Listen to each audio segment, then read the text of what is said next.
अस्सलामुअलैकुम वरहमतुल्लाहि वबरकातुह। अल्हम्दुलिल्लाह वस्सलातु वस्सलामु अला रसूलिल्लाह व अला आलिहि व अस्हाबिहि अजमईन, अम्मा बाद। मेरा प्रिय दाजुभाइहरू तथा दिदीबहिनीहरू, आजको यस 19औं पाठमा हामीहरू खानु पिउनु अर्थात् भोजन गर्नुको के शिष्टाचारहरू छन् यो कुरा बुझ्नेछौँ। मेरो भाइहरू, हामीलाई भोक लाग्छ, हामी खाना खान्छौँ। तिर्खा लाग्छ, हामी पानी पिउने गर्छौँ। भोक मिटाउनुको लागि, तिर्खा समाप्त गर्नुको लागि खानपिन हामी गर्छौँ। तर यदि हामीले यसमा राम्रो नियत गर्छौँ के पुण्य प्राप्तिको, सवाब प्राप्तिको, अल्लाहको प्रसन्नताको, र यदि हामी चाहिँ राम्रो शिष्टाचारले, राम्रो नियम, जुन तरिका, जुन नियम, जुन शैली, जुन कानुन रसूल अकरम सल्लल्लाहु अलैहि वसल्लमले हामीलाई बताउनु भएको छ, यदि हामी त्यस अनुसार यी कार्यहरू गर्छन्, हाम्रो पेट पनि भर्छ, हामीले पुण्य पनि प्राप्त हुन्छ, हाम्रो तिर्खा पनि समाप्त हुन्छ, हामीलाई सवाब मिल्छ, पुण्य मिल्छ भने त्यसको हामीले पालना गर्नुपर्छ। किनभने प्रत्येक मुस्लिमले यस्तो गर्नुपर्छ। यदि मुस्लिम यस्तो गर्छ भने त्यो खाना त्यसको लागि, त्यसको शारीरिक फाइदा पनि हुन्छ, त्यसबाट त्यो खाना त्यसलाई शारीरिक फाइदा पनि त्यसलाई दिन्छ, अनि त्यसको धार्मिक फाइदा पनि हुन्छ, त्यसलाई पुण्य पनि प्राप्त हुन्छ। त्यसैले प्रत्येक मुस्लिमले केही आदाब अर्थात् केही शिष्टाचारहरू अपनाउनुपर्छ खाना खानुको लागि वा पानी पिउनुको लागि। आज म हजुरहरूलाई चाहिँ खाना खानुभन्दा पहिले के शिष्टाचारहरू छन् यो कुरा बुझ्नेछौँ, अनि फेरि इन्शाअल्लाह पछि खाना खानुमा वा खाना खानु पछि चाहिँ के कामहरू गर्नुपर्छ हामीले त्यो कुरा बुझ्नेछौँ। सर्वप्रथम खाना खानुभन्दा पहिले जुन हाम्रो भोजन छ, जुन हाम्रो खाना छ, त्यो जुन हामी व्यवस्था गरिरहेका छौँ, जुन खाना हामी जम्मा गरिरहेका छौँ खानुको लागि वा पिउनुको लागि, सर्वप्रथम हामीले हर सम्भव यो प्रयास गरौँ कि त्यो खाना पवित्र होस्, त्यो खाना हलाल होस्, हरामको नहोस्, त्यो खाना वैध तरिकाले, जायज तरिकाले कमाइएको होस्, अवैध र निषेध तरिकाले, नजायज तरिकाले त्यो खाना कमाइएको नहोस्। हामी शुद्ध खाना, पवित्र खाना खाने प्रयास गरौँ। हराम, सुद, ब्याज, चोरी, यस जस्ता धन सम्पत्ति वा यी सबै गरेर जम्मा गरिएको खानालाई हामी कहिले पनि नखाऊँ। किनभने हामी यस्तो खाना खान्छौँ, हाम्रो हरामको रगत बन्दछ, हरामको मासुहरू बन्छन्, फेरि हामी कसरी सफल हुन सक्छौँ र हाम्रो प्रार्थना कसरी स्वीकार हुन्छ र? त्यसैले हामी यी कुराबाट सधैँ चाहिँ शुद्ध खाना, पवित्र खाना, सफा खाना र त्यसै गरी चाहिँ हलाल अर्थात् जायज खाना हामी खाने प्रयास, नजायज खानाबाट हामी बचौँ। अल्लाह तालाले कुरानमा भन्नुभएको छ, या अय्युहल्लज़ीना आमनु कुलू मिन तय्यिबाति मा रज़क़नाकुम, अर्थात् हे इमानवालाहरू हो, तिमीहरू त्यो पवित्र खाना खाने गर जुन हामीले तपाईँलाई प्रदान गरेका छौँ। अनि रसूल अकरम सल्लल्लाहु, अनि यहाँबाट अनि हलाल अर्थात् तय्यिबात, यसमा दुई कुरा हुन्छ। दुई कुरा, पहिलो कि त्यो पवित्र होस्, हलाल तरिकाले, वैध तरिकाले कमाइएको होस्, जायज तरिकाले कमाइएको होस्, अनि दोस्रो त्यो फाइदा दिनेवाला होस्, त्यो हानि नोक्सानी पुर्याउनेवाला खाना नहोस्, त्यो जाड रक्सी धुम्रपान नहोस् जसले मनुष्यहरूलाई हानि नोक्सानी पुर्याउँछ, मनुष्यहरूलाई पथभ्रष्ट गरिदिन्छ, त्यो त्यस्तो खाना नहोस्, अपवित्र पनि नहोस् अनि हराम पनि नहोस्।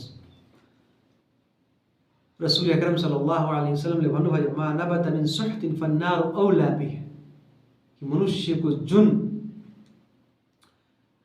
चाहिँ त्यसको शरीरमा चाहिँ विकास हुन्छ, त्यो शारीरिक विकास, त्यसको रगत होस्, त्यसको शरीर होस्, त्यसको अङ्गहरू, त्यसको मासुहरू, यदि त्यो हराम तरिकाले त्यसको शरीर विकसित भइरहेको छ भने, हराम माल त्यो खाइरहेको छ, त्यो मोटो भइरहेको छ भने, फन्नारु औला बिह, भने आगो त्यसलाई धेरै अधिकार छ कि त्यसलाई पोलोस्, त्यसलाई जलाओस्। आगोमा त्यसको त्यो बडी, त्यसको त्यो शरीर जानेछ, आगोले त्यसलाई त्यस आगोको धेरै अधिकार छ कि त्यो त्यसलाई जलाउँछ। त्यसैले हामी हरेक नराम्रो खानाबाट बाँच्ने प्रयास गरौँ। त्यसै गरी एउटा मनुष्यले जब खाना खाउँछ भने खाना खाँदाखेरि मात्र भोक मिटाउने त्यसको नियत नहोस्, बरु त्यो अल्लाहसित डराउँछ। त्यसै गरी त्यो खान्छ पिउँछ, त्यसको शरीर बलियो हुन्छ, मजबुत हुन्छ, त्यो स्वस्थ हुन्छ, अनि फेरि त्यो अल्लाहको उपासना गर्छ, अल्लाहको भक्ति र पूजा गर्छ। यस नियतले यदि मनुष्यले खाना खान्छ त्यसले पुण्य प्राप्त हुन्छ। यदि कोही मनुष्य यस नियतले खाना खाए म बलियो हुन्छु, म यो खाना खान्छु, म बलियो, म शक्तिशाली भइहाल्छु, फेरि म अत्याचार गर्छु, फेरि म त्यसलाई कुट्छु, त्यसलाई पिट्छु, यो त हराम भयो भने। अल्लाहको लागि म खाना खान्छु, म औषधि खान्छु, म आफ्नो शरीरको हेरचाह गर्छु, म स्वस्थ रहनेछु, म बलियो हुनेछु, अनि म चाहिँ अल्लाहको उपासना पनि गर्छु, म राम्रो कार्य गर्छु, नराम्रो कार्यमा आफ्नो शरीरलाई म लगाउँदिन। र मनुष्यको यदि यो नियत हुन्छ, यो चाहना, यो इच्छा हुन्छ भने त्यसले पुण्य प्राप्त हुन्छ। त्यसै गरी तेस्रो नम्बरमा कि खाना खानुभन्दा पहिले त्यो आफ्नो हातलाई धोस्, राम्रोसित हातलाई धोस्, अनि दाहिना हातले खाना खाने अब पानी हरेक कुरा खाना पनि दाहिना हातले खानु, पानी पनि दाहिना हातले पिउनु, देब्रे हातको प्रयोग नगर्नु। म हेर्छु धेरै भाइहरू खाना दाहिना हातले खान्छन् अनि पानी चाहिँ देब्रे हातले पिउँछन्, यो सही छैन। पानी पनि दाहिना हातले नै पिउनुपर्छ, त्यसमा जुठो लागेपछि पनि फरक पर्दैन। तपाईँ दाहिने हातबाट पनि पानी पिउनुहोस्। अनि त्यसै गरी टेक लगाएर कुनै दिवार छ, कुनै भित्ता छ, वा अरू कुनै कुरा छ, कुनै वस्तु छ, त्यसबाट सहारा लगाएर बसेर मनुष्य चाहिँ नखाओस्, किनभने रसूल अकरम सल्लल्लाहु अलैहि वसल्लम यस्तो गर्नु हुँदैन थियो। भन्नुभयो ला आकुलु मुत्तकियन, म टेक लगाएर खाँदैन, इन्नमा अब्दुन आकुलु कमा याकुलुल अब्द, म त अल्लाहको एउटा भक्त हुँ, अल्लाहको एउटा दास हुँ, एउटा सामान्य व्यक्तिले जस्तो खान्छ म त्यस्तै खान्छु। अनि त्यसै गरी व अजलिसु कमा यजलिसुल अब्द, अनि म त्यस्तै बस्छु जस्तो कि एउटा सामान्य व्यक्ति चाहिँ, एउटा भक्त चाहिँ बस्ने गर्छ। नम्रता थियो रसूल अकरम सल्लल्लाहु अलैहि वसल्लम भित्र।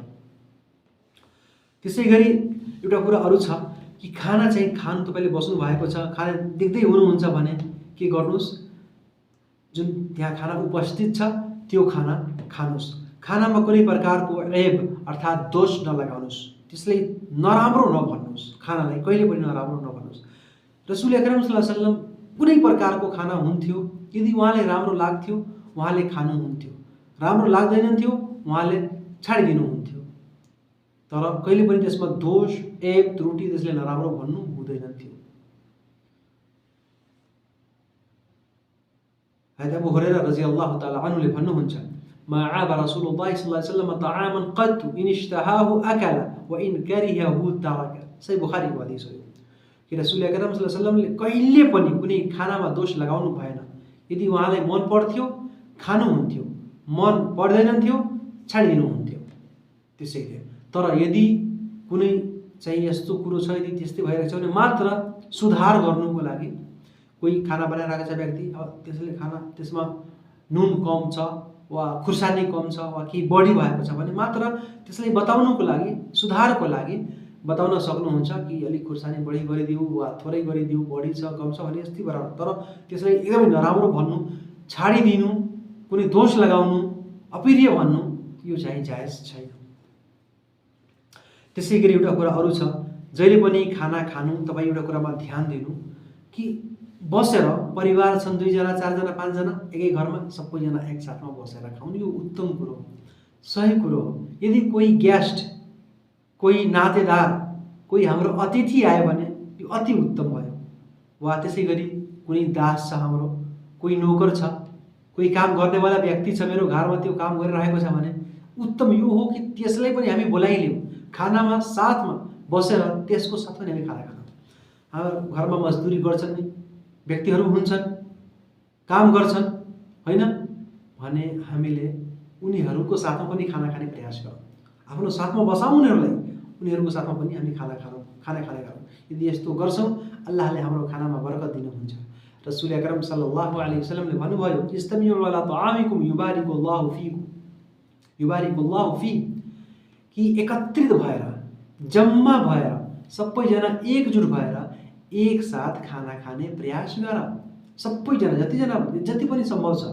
किनभने यदि तिमी यस्तो गर्छौ, एक साथमा बसेर खाना खान्छौ भने के हुन्छ, अल्लाह तालाले तिम्रो खानामा बरकत दिनुहुन्छ, अल्लाह तालाले तिम्रो भोजनमा के गर्नुहुन्छ, बरकत दिनुहुन्छ, त्यसमा उन्नति, त्यसमा प्रगति गर्नुहुन्छ। त्यसमा फाइदा र लाभ दिनु हुन्छ, त्यसमा बरकत हुन्छ। त्यसैले हामी साथमा खाना खाने प्रयास गरौँ। इन्शाअल्लाह यसको अरू केही शिष्टाचारहरू छन्, यसको केही अरू नियमहरू छन्, इन्शाअल्लाह त्यो भोलिको पाठमा इन्शाअल्लाह हामी बुझ्नेछौँ खाना खानुको नियमहरूमध्ये। अल्लाह तालाले हामी हरेकजनालाई इस्लामले बताएको नियमअनुसार हरेक कर्म गर्ने तौफिक प्रदान गरून्। आफ्नो संसारिक जीवनलाई पनि रसूल अकरम सल्लल्लाहु अलैहि वसल्लमले बताएको नियम कानुन र त्यसै गरी उहाँले बताएको आदर्श अनुसार उहाँकै प्रकाशमा हिँड्ने हामीलाई तौफिक प्रदान गरून्, शक्ति प्रदान गरून्, क्षमता प्रदान गरून् र त्यसै गरी लोक र परलोक दुवै जीवनमा अल्लाह तालाले हामीलाई सफल पारून्। आमीन। वस्सलामु अलैकुम वरहमतुल्लाहि वबरकातुहू।